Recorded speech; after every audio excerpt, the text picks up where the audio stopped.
Hello everyone, मैं हूं लोकेंद्र सिंह और आज हम देखेंगे एनसीईआरटी हिस्ट्री क्लास 7th का 9th chapter the making of regional culture. अब देखिए, इसमें जो हर रीजन का एक अपना कल्चर होता है। जैसे वेस्ट बंगाल का एक कल्चर है, तमिलनाडु का एक कल्चर होगा, उड़ीसा का एक कल्चर है, महाराष्ट्र का एक कल्चर है। तो एक ये उसके बारे में चैप्टर में बताया गया है।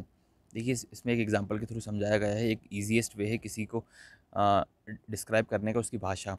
मान लीजिए किसी व्यक्ति से हम तमिल या उड़िया में बात करें तो इसका मतलब होता है कि वो व्यक्ति तमिल और उड़िया समझ सकता है ये, और वो तमिलनाडु या फिर उड़ीसा का रहने वाला है। हर जगह का एक अपना फूड सिस्टम होता है, एक क्लोथ कपड़े पहनने का एक तरीका अलग होता है, पोइट्री डांस फॉर्म अलग होते हैं, और पेंटिंग्स हर हर जो ट्रेडिशन है हर स्टेट का एक अपना अपना अलग होता है। अभी ऐसा ज़रूरी नहीं कि ये सेम पहले जैसा था, मतलब 100 साल पहले, 200 साल पहले, 1000 साल पहले जैसा था कि वैसे ही का वैसा है। ये समय समय पर चेंज भी हुआ है। और इसमें ऐसा भी देखने को मिला है कि इंटर मिक्सिंग लोकल ट्रेडिशन है। मतलब जैसे कोई बिहार का कल्चर है, वो बिहार का कुछ कल्चर्स हो सकता है अपन को वेस्ट बंगाल में भी मिल जाए, और वेस्ट बंगाल के कुछ कल्चर बिहार में भी मिल जाएँ। कुछ कुछ जो ट्रेडिशन है वो कुछ स्पेसिफिक रीजन में, मतलब जो वेस्ट बंगाल का कल्चर है ऐसा भी हो सकता है सिर्फ वो वेस्ट बंगाल में ही वो कल्चर फॉलो करते हैं, वहाँ के लोग बाग किसी और स्टेट में नहीं नहीं करते हैं। और ऐसा भी देखा गया है कहीं कहीं कुछ कल्चर सिमिलर भी हैं।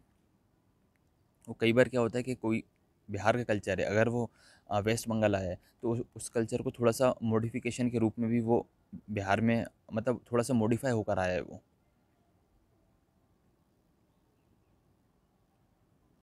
The Cheras and the development of Malayalam. अब देखिए, किसी भाषा का और किसी रीजन का, उनके बीच में अंतर क्या होता है ये इसमें बताया गया है। मतलब उन भाषा में और भाषा के और रीजन का उनमें आपस में कनेक्शन क्या है। देखिए, चेरा डायनेस्टी में एक जगह थी महोदयपुरम नाम की, जिसको इस्टेब्लिश करा गया था 9th सेंचुरी में, जो कि साउथ वेस्ट में आती, peninsular south west of the peninsula, और जो कि अभी प्रेजेंट में, मतलब अभी वो केरल राज्य में है। ऐसा माना जाता है कि वहाँ पर भी एक टाइम पर केरला, मतलब मलयालम भाषा का यूज़ किया जाता था। और अ, ये मतलब one of the earliest example है, क्योंकि यहाँ पर अपने जो रिकॉर्ड्स रखे थे, इन्होंने ऑफिशियल रिकॉर्ड रखे थे, वो संस्कृत या कोई अदर लैंग्वेज बना छोड़कर उन्होंने अपनी लोकल लैंग्वेज है उसमें अपने रिकॉर्ड्स रखे हुए थे। ये रही मलयालम लिपि के कुछ रिकॉर्ड्स। और उसके जो रिकॉर्ड्स हैं, उनका जो ट्रेडिशन है, हम उसमें टेम्पल्स में और उनके चेरास के हम उसमें संस्कृत ट्रेडिशन देख सकते हैं।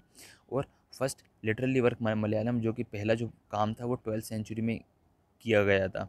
और इसके बाद जो 14th सेंचुरी में इन्होंने एक लिखा था, कंपोज किया गया था ललिता कलम, जिसको डील किया गया था ग्रामर और पोइट्री, जिसको कंपोज किया गया था, मतलब उसकी शैली अपनाई गई थी मनी प्रवनम।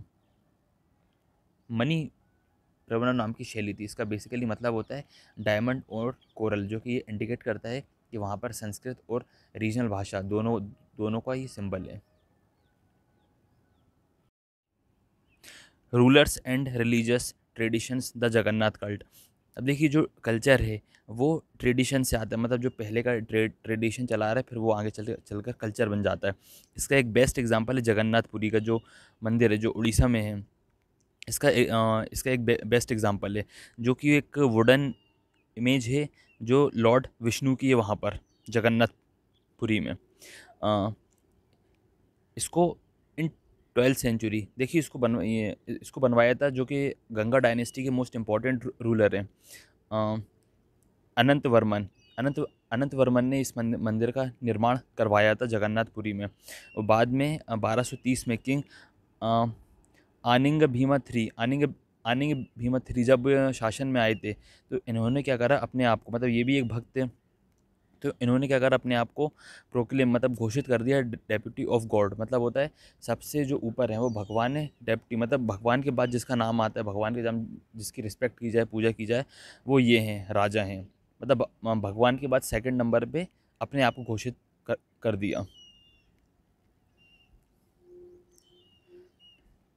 देखिए, as the temple gain importance centre, अब देखिए धीरे धीरे क्या हुआ, ये पिलग्रिम सेंटर बन गया। मतलब लोग बाग दर्शन करने आते थे पहले, उड़ीसा के पुरी पुरी के ही आए, फिर आसपास के सिटी के भी आने लगे, धीरे धीरे और दूर दूर से आने आने लगे।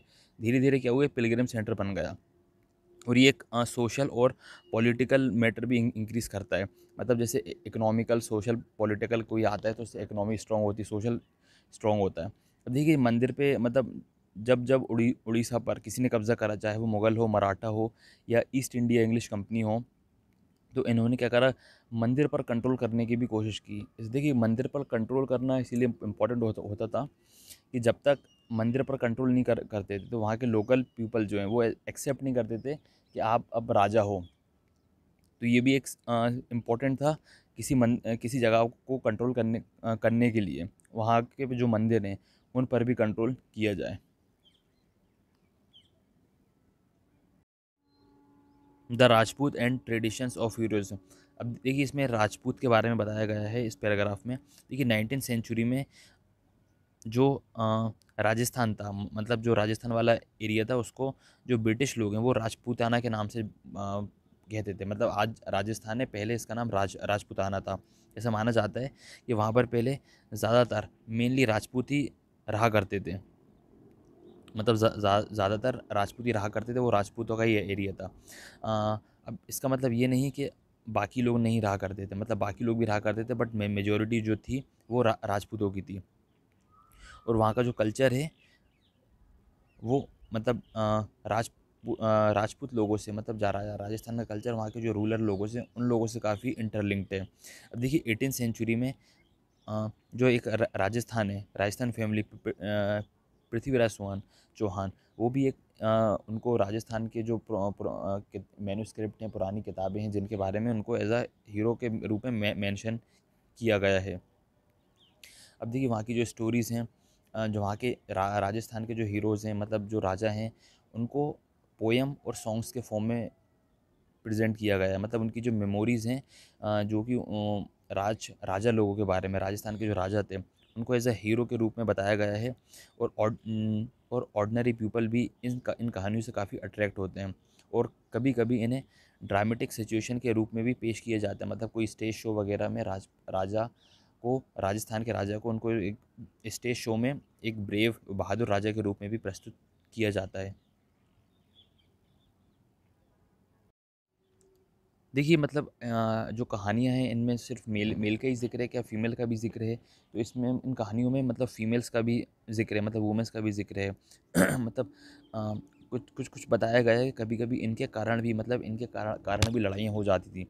मतलब ये कुछ नहीं करती थी, तो कई मतलब बाकी दूसरे राजा सोचते थे कि यार इस राज पर कब्ज़ा कर लो या इस ए एरिया पर कब्ज़ा कर लो, यहाँ के राजा को हरा दो, फिर मतलब इनकी बेटी या इनकी वाइफ़ से मैं शादी कर लूँगा। तो इस कारण भी काफ़ी लड़ाइयाँ होती थी। तो कई सारी जो रानियाँ हैं वो क्या करती थी, मतलब सती बन जाती थी। मतलब कभी उनके हस्बैंड की डेथ हो जाती थी तो वो भी अपने आप को मार लिया करती थी।